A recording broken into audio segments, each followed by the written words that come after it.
നിയമസഭാ തെരഞ്ഞെടുപ്പിന് ഉള്ള കോൺഗ്രസ് സ്ഥാനാർത്ഥി നിർണയ ചർച്ചകൾക്ക് ഇന്ന് തുടക്കമാകും. AICC screening committee chairman Madhusudan Mistry ഇന്ന് തലസ്ഥാനത്ത് എത്തും. ഓരോ മണ്ഡലത്തിലെയും ചുരുക്കപ്പട്ടിക കേന്ദ്രീകരിച്ചാകും ആദ്യഘട്ട ചർച്ച.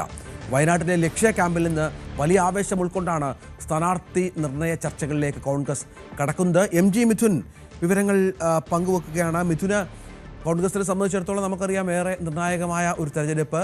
വിജയം മാത്രമാണ് ലക്ഷ്യമെന്നും എന്ത് തരത്തിലുള്ള നീക്കുപോക്കുകൾക്ക് തയ്യാറാണ് എന്നും ഉള്ള സൂചനകളൊക്കെ ലഭിച്ചിരുന്നു. മുതിർന്ന നേതാക്കളൊക്കെ മത്സരരംഗത്തുണ്ടാകും. എന്തൊക്കെയാണ് പ്രധാന തീരുമാനങ്ങളായി വരിക?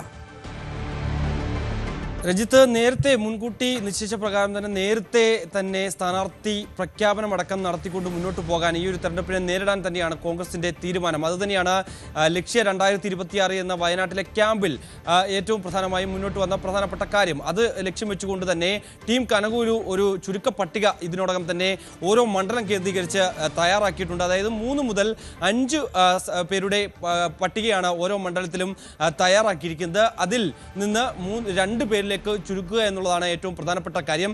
ഇന്ന് ഈ സ്ക്രീനിംഗ് കമ്മിറ്റിയുടെ ചെയർമാൻ കൂടിയായിട്ടുള്ള മധുസൂദൻ മിസ്ത്രി കേരളത്തിലേക്ക് എത്തുകയാണ്. ഈ 2 ദിവസക്കാലം അദ്ദേഹം ഇവിടെ ഉണ്ടാകും. അതിനുശേഷം ഈ കാര്യങ്ങളൊക്കെ പരിശോധിച്ചുകൊണ്ട് ആരാണ് ആപ്റ്റായിട്ടുള്ള കാൻഡിഡേറ്റ്, അതായത് മണ്ഡലത്തിൽ വിജയസാധ്യത നോക്കി മാത്രം അവരെ പരിഗണിക്കുക എന്നുള്ളൊരു കാര്യമാണ് ഇത്തവണ കോൺഗ്രസ് മുന്നോട്ട് വെക്കാൻ പോകുന്നതെന്നാണ് നമുക്ക് മനസ്സിലാക്കാൻ സാധിക്കുന്നത്.